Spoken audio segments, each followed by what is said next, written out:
can a narcissist ever love someone and be truly happy? That's what we're talking about today at queenbeing.com. Let's get started. My name is Angie Atkinson, and on this channel I offer free daily video coaching to help you discover, understand, and overcome narcissistic abuse and toxic relationships. I like to call it toxic relationship rehab. So if that sounds good to you, hit that subscribe button and let's get going. So let's just get right to it. The question is, can a narcissist truly be happy and love another person in a relationship? Maybe you think that it's just you who can't be happy with that person. Maybe in your mind that person would be so much happier if like literally anybody else was in their lives. Well, that's a myth I'm here to dispel for you today. Narcissists usually start in childhood because they grow up either being overprivileged or being emotionally, physically, or otherwise abused and neglected. As a result, they tend to sort of develop this false self, and they not only develop that false self for the world, but also for themselves. They can't even see beyond the false self in many cases. Those who do are usually the covert types, and they might appear to be insecure, but they're still incredibly controlling, grandiose, and otherwise narcissistic. And again, the biggest uniting quality with narcissists is the whole lack of empathy thing. So keep that in mind. Their emotional growth tends to be stunted. Some people say around 2, some people say 3, 4, 5, and I've seen narcissists as mature as certain teenagers in some cases, emotionally speaking, but that's about it. A lot of psychologists say that the narcissist manifests the primary self in order to somehow appeal to their primary caregiver or the person whose attention they're trying to seek, and that becomes the self the narcissist needs to believe is true. But in order to hold that false self up, the narcissist needs people around him or her to hold up the mask for them. Does that make any sense? So they need people to praise them, to admire them, to adore them, to treat them like they're worthy and deserving. And these people sometimes feel sorry for them. I know a lot of empaths find themselves, okay, well, I'm attracted to this person, but obviously this person has issues. I want to try to help this person make their life better. In that process, what happens is we fall in love with them, they use that against us, and things get really difficult. So those who were neglected kind of have that false self because they figure that maybe they'll be loved after all of that not being loved. If their father was a narcissist and their father wanted them to become a doctor, they might become a doctor because maybe daddy would love me now. Or if their mother was the narcissist and the mother was just never paying any attention to them, they might become a movie star or a dancer or something because maybe mommy will love me now. You know what I'm saying? Some way to get attention and respect and love from the parent or anyone else in their life who rejected and neglected them. On the flip side of that, the false self could be just, I'm such an awesome person, because maybe they were overprivileged in certain ways, but also under emotionally fed, if that makes sense. We'll go into more of that in another video. Whatever the reason that the person is the narcissist, the false self must be held up. So if you tell the narcissist, oh my gosh, you're so gorgeous, well, that's one little string holding up the false self. Or if you tell the narcissist, you're so smart, you're so this, whatever it is that they're trying to be so amazing about, if you give them that compliment, it gives them a little bit more to hold on to with the false self. But it's a precarious balance with narcissists. There is that part of him or her that knows the real self and isn't proud of it.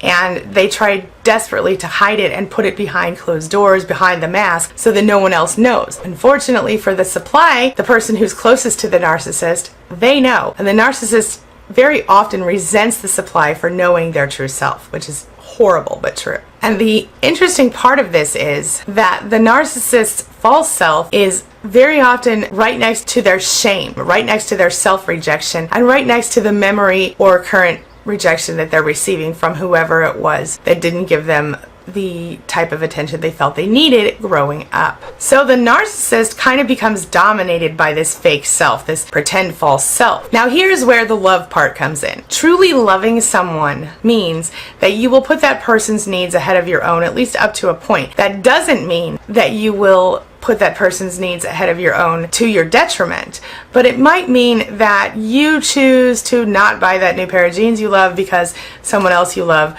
needs a pair of shoes or needs to go on a band trip or whatever.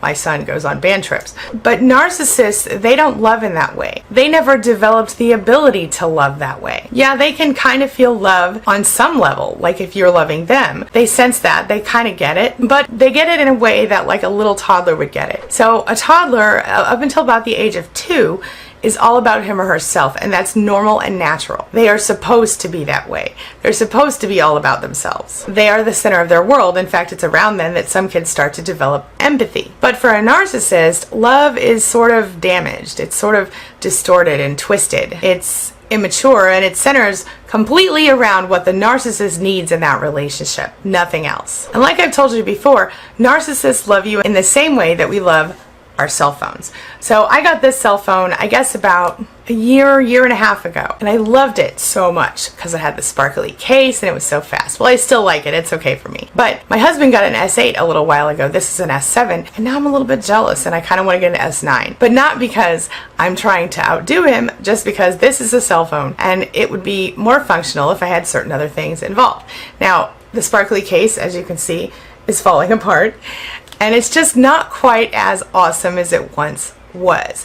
Well, in the same way that I'm growing tired of this cell phone, narcissists grow tired of actual people. They don't see you as a human in the same way as they see themselves. They see you on a whole different level as themselves. They see you as an extension of themselves, or they see you as not quite a real person. So do they love you? Sure, maybe, but only in the sense of usefulness. They love you for what you can do for them, not for who you are as a person. I talked about this in a video the other day, but if you're not sure that that's true, just test the theory. Ask any narcissist in your life, what do you love about me?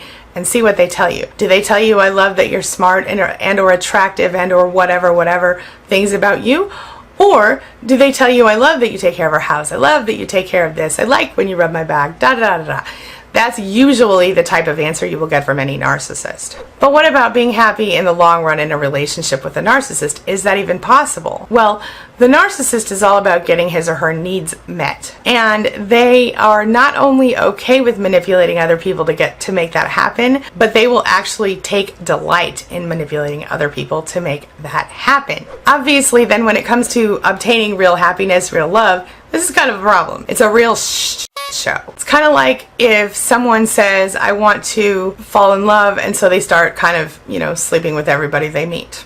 Because maybe they'll fall in love with one of those people. What's interesting is that most narcissists are kind of despised, kind of disliked, kind of even hated in some cases by the people who are closest to them in their lives. And that is to speak volumes to you, right? Because strangers might think you're cool, strangers might be okay with you or like things about you, but narcissists are in this situation where they literally are often disliked or even hated by people who are the closest to them, or at least by people who know them really well. And that's partially because they cannot give or even receive actual grown-up love. They're all about themselves, they're living for themselves. If you fell off the planet tomorrow, your narcissist would drop another person in your place quickly, because it's not about you, it's never been about you, it's not your fault. It's about the narcissist meeting their own selfish needs in every situation. Bottom line, none of this leads to happiness. Can you be happy with a narcissist? Only if you can be happy next to the narcissist without actually expecting the narcissist to participate in your happiness. Does that make sense? This brings me to the question of the day. And the question of the day is, do you think a narcissist can be happy in love? Have you ever thought about this before? Have you ever experienced actual love that was outside of the love bombing phase with a narcissist? Either way, share your thoughts, share your ideas, share your experiences in the comment section below, and let's talk about it. Now listen, I'm going to leave some videos for you in the cards above and right here and right here. So make sure you take a look at those. And before you go, don't forget to hit that subscribe button right there so we can continue on this journey of healing together. That's all I've got for you right now. As always, thank you so much for being a part of my day and a part of my life. And hey, thanks for letting me be a part of yours. It really does mean a lot to me. I'll see you soon.